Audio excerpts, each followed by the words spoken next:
మీరేమో ఒక చిన్న పథకాన్ని కూడా అమలు చేయకుండా, ఒక 10 రూపాయలు పేద ప్రజలకి మీరు ఇస్తారన్న సూపర్ 6 భాగంగా ఇవ్వకుండా పండగ చేసుకోండి అంటే మేము చాలా చెప్తా ఉన్నాం.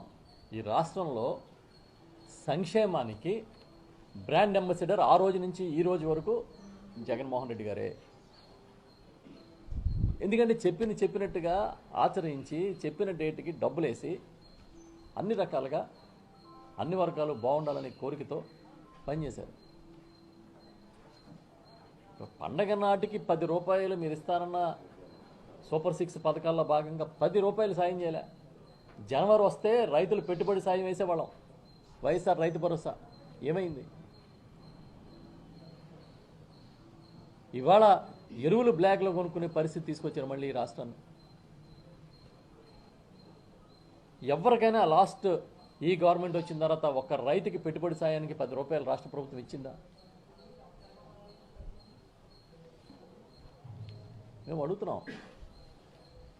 దయచేసి ఇప్పటికైనా వాస్తవాల్లోకి రండి. కొత్త సంవత్సరంలో 2025 సంక్రాంతి నుంచి అయినా సరే ఎక్కడెక్కడ లోపాలు జరుగుతున్నాయో సరి చేసుకుని జగన్ గారిని వైఎస్ఆర్ పార్టీని తిట్టిపోసే కార్యక్రమానికి ఇప్పుడైనా కొంచెం మానేసి,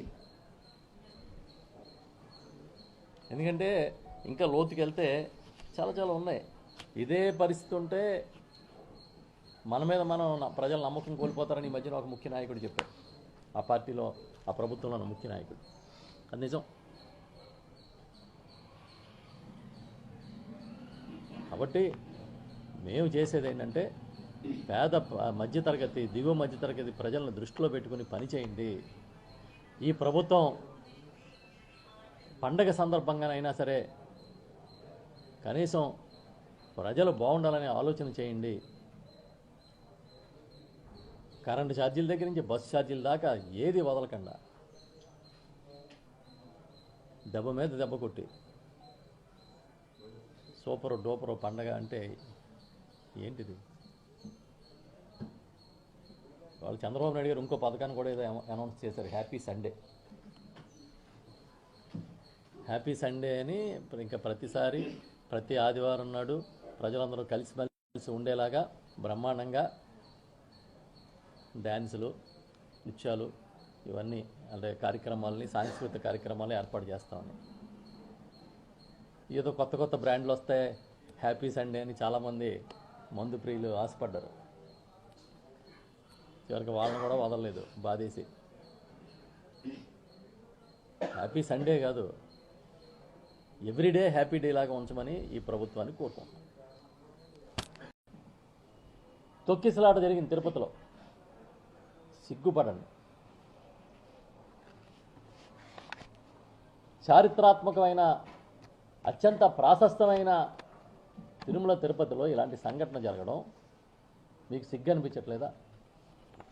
మీకు బాధ అనిపించట్లేదా? మీ వైఫల్యం కాదా?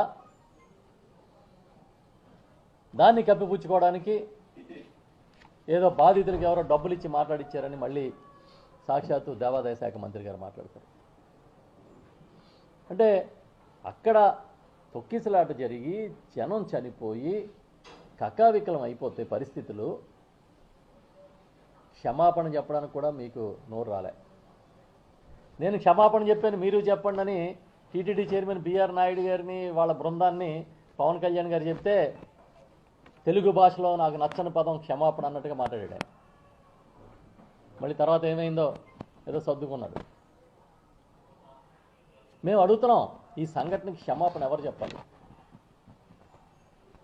తిరుమల తిరుపతి దేవస్థానంలో జరిగిన ఈ తొక్కిసలాట మరణాలకి క్షమాపణ చెప్పాల్సింది ప్రభుత్వాధినేతగా చంద్రబాబు నాయుడు గారు.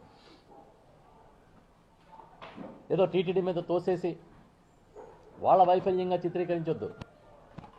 అక్కడ వేసిన అధికారుల్ని, అక్కడ నియమించిన నామినేటెడ్ పాలక వర్గాన్ని చంద్రబాబు నాయుడు గారు సర్కారే నియమించింది. ఆ విషయం మర్చిపోవద్దు. వాళ్ళకి సమన్వయ లోపంతో పిలిచి చంద్రబాబు నాయుడు గారు మాట్లాడినా వాళ్ళకి భయం లేదు అని అంటే ఎక్కడుంది లోపం? ఎక్కడుంది లోపం? మీరేసిన చైర్మన్ మీకన్నా బలవంతుడిగా కనపడి ఉండాలి, మీరేసిన అధికారులు మీ మాట వినకుండా ఉండాలి.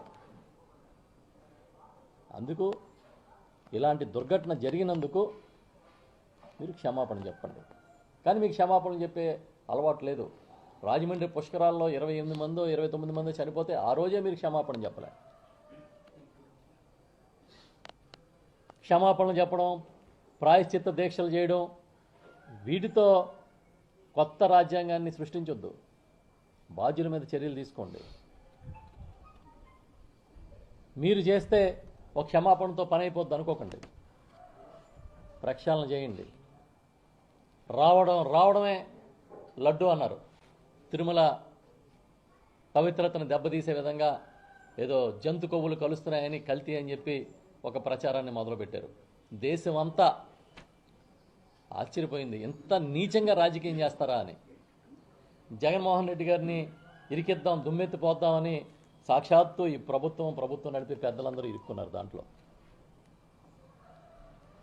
ప్రజలంతా చేవాట్లు పెట్టారు. ఇదేం పోయే కాలం వచ్చింది వీళ్ళకి, ఇలాంటి రాజకీయానికి ఇలాంటి దరిద్రాలని తెచ్చి అంటిస్తారా మీరు? ఎంత పవిత్రమైన వెంకటేశ్వర స్వామి ప్రసాదాన్ని కళ్ళకద్దుకుని చెప్పులు తీసి కళ్ళకద్దుకుని స్వీకరించే ప్రసాదాన్ని కూడా రాజకీయం చేస్తారా అని, అది మర్చిపోకముందే ఈ సంఘటన జరిగింది. దీన్ని బట్టి మీరు ఏం చెప్తారు? తిరుపతిని, వెంకటేశ్వర స్వామిని కూడా మీరు రాజకీయాల్లోకి లాగితే ఇలాంటివే ఫలితాలు వస్తాయి. ఎప్పటికైనా కళ్ళు తెరవండి. చాలా చిత్రం, ఇవాళ ఎక్కడో ఒక వార్త చదివా. దేవుడి గుళ్ళకి దర్శనాలకు వెళ్తే పెద్ద పెద్ద గుళ్ళకి ఫోన్ నెంబర్లు తీసుకుంటున్నారంట, వాళ్ళ పేర్లు, ఫోన్ నెంబర్లు. మీకేం పని అయ్యా? లక్షలాది ఫోన్ నెంబర్లు సేకరిస్తున్నారని రాశారు. మీకేం పని? ఈ ప్రభుత్వానికి, ఆలయ నిర్వాహకులకి ఏం పని? ఏంటంటే ఆర్టీజీఎస్కి పంపుతారంట ఈ నెంబర్లు. ఆల్రెడీ మీరు ఒకసారి ఇంటింటికి ఏదో సర్వే చేస్తున్నారా, ఇంట్లో ఎవరున్నారు, ఎవరు లేరు, వాళ్ళ ఫోన్లు ఏంటి, వాళ్ళ కథ ఏంటి, వాళ్ళ ప్రొఫెషన్ ఏంటి తీస్తున్నారు కదా. మళ్ళీ ఈ ఫోన్ నెంబర్లు ఏంటి? దీని వెనకాలన్న మతలబ్ ఏంటి? ఇవాళ చాలా చిత్రంగా నేను ఒక వార్త చదివి పేపర్లలో ఆశ్చర్యపోయాను. టీటీడీ సమీక్షా సమావేశాల్లో ప్రైవేటు వ్యక్తులు కూర్చుని ఉన్నారు. ఏంటంటే ఆర్టిఫిషియల్ ఇంటెలిజెన్సీని టీటీడీలో ప్రవేశపెడతారంట. మీకు ఇంటెలిజెన్స్ ఎలాగా లేదు, మళ్ళీ ఆర్టిఫిషియల్ ఇంటెలిజెన్స్ ఒకటి. ఓకే, ప్రవేశపెడతారు. దీనికోసం ఆర్టిఫిషియల్ ఇంటెలిజెన్స్ని ప్రవేశపెట్టడానికి టీటీడీ నిర్ణయించింది. దానికి సంబంధించి ఇదిగో నోటిఫికేషన్ ఇస్తున్నాం. ఎవరెవరైతే నిష్ణాతులో, ఈ దేశంలోని, ఈ ప్రపంచంలో ఉన్న నిష్ణాతుల కంపెనీస్ అన్నింటినీ కూడా మేము ఆహ్వానిస్తున్నాం. పెద్ద పెద్ద కంపెనీస్ అన్నీ రండి, టెక్నాలజీని అనుసంధానం చేయండి అని మీరు పిలిపించారా? ఒక టీసీఎస్, ఒక ఇన్ఫోసిస్ లాంటి కంపెనీల్లో ఎందుకు పిలవలేదు? ఎన్నో పేరున్న కంపెనీలు టీటీడీకి సేవలంటే పరిగెత్తుకొచ్చి ఉచితంగా సేవలు ఇచ్చే పరిస్థితులు ఉన్నప్పుడు మీ ప్రభుత్వంలో మీకు గతంలో సేవలు చేసి ఆరోపణలు ఉన్న వాళ్ళని తీసుకొచ్చి ఎందుకు కూర్చోబెట్టారు టీటీడీ సమావేశాలను నేను అడుగుతున్నా సూటిగా. ఇది చాలా క్రైమ్. ఇది మీ ఇష్టం వచ్చిన వాళ్ళు నియమించుకోవడం కాదు. నిజంగా ఆర్టిఫిషియల్ ఇంటెలిజెన్స్ టీటీడీలో ప్రవేశపెట్టాలంటే అడ్రస్ లేని వాళ్ళని తీసుకొచ్చి కూర్చోబెట్టడం కాదు. అతిపెద్ద ప్రపంచంలోని అతిపెద్ద కంపెనీస్ ఆర్టిఫిషియల్ ఇంటెలిజెన్స్లో ఎక్స్పర్ట్ కంపెనీస్ని మీరు పిలవండి, నోటిఫికేషన్ ఇచ్చి పిలవండి, వాళ్ళని కూర్చోబెట్టండి, వాళ్ళతో మాట్లాడించండి, వాళ్ళతో మాట్లాడండి.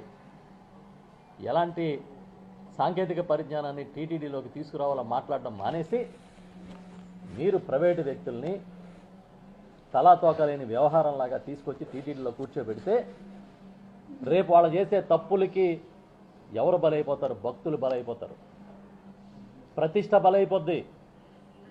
ఎవరిని అడిగి ఏ నోటిఫికేషన్ ద్వారా వాళ్ళని మీరు తీసుకొచ్చి టీటీడీ సమావేశాల్లో కూర్చోబెట్టారో మీరు ప్రకటించాలి. జేఈఓ గారు, సాక్షాత్తు జేఈఓ ఏర్పాటు చేసిన సమీక్షా సమావేశంలో ప్రైవేటు వ్యక్తులు కూర్చున్న ఫోటోలు ఇవాళ పత్రికల్లో వచ్చాయి. ఇదేం చూద్దామని అడుగుతున్నాం మేము. పోనీ ఏ ప్రవేశపెట్టడం కోసం ఇచ్చిన నోటిఫికేషన్ ఉంటే ప్రకటించండి. పలానా డేట్న మేము నోటిఫికేషన్ ఇచ్చాం, ఈ దేశంలో ఏ కంపెనీ ముందుకు రాలేదు, ఈ ఒక్కళ్ళే వచ్చారని చెప్పండి. టీటీడీ అంటే ఏంటి అసలు? తిరుమల తిరుపతి దేవస్థానం అనుకున్న వైభవం ఏంటి, ప్రాశస్యం ఏంటి, ప్రపంచంలోనే అత్యంత పేరున్న ధార్మిక సంస్థ, ఇంత చులకనగా మీరు బిహేవ్ చేస్తారా? దీని గురించి ఎవరు మాట్లాడాలి ఇప్పుడు? దీని గురించి మాట్లాడండి, ప్రభుత్వంలో ఉన్న పెద్దలందరూ మాట్లాడండి. సనాతన ధర్మాన్ని కాపాడే పెద్దలందరూ కూడా దీని మీద మాట్లాడాలని కోరుకుంటున్నాను నేను. మీరు ఎలా పడితే అలా ఎవరిని పడితే వాళ్ళని తీసుకొచ్చి టీటీడీ మీటింగ్లో కూర్చోబెట్టడం ఏంటి? ఎందుకు కూర్చోబెట్టారు? ఒకవేళ కూర్చోబెడితే దానికి ఉన్న వాళ్ళకి ఇచ్చిన అధికారాలు ఏంటి? మీరు బోర్డు ఆమోదం ఉందా? బోర్డు ఏమని ఆమోదించింది? ఎవడొకరిని తీసుకొచ్చి ఇచ్చేయండి అని ఆమోదించిందా? లేకపోతే నోటిఫికేషన్ ఇచ్చి ఆర్టిఫిషియల్ ఇంటెలిజెన్స్లో అత్యున్నత ప్రమాణాలు కలిగిన సంస్థల్ని పట్టుకురమ్మని చెప్పిందా? లేకపోతే పలానా వాడిని XYZని మీరే గుర్తించి ఇచ్చేయమని చెప్పిందా? అదన్నా చెప్పండి. బోర్డుకి టీటీడీ అధికార యంత్రాంగానికి కోఆర్డినేషన్ ఉందో లేదో మేము తెలుసుకుంటాం.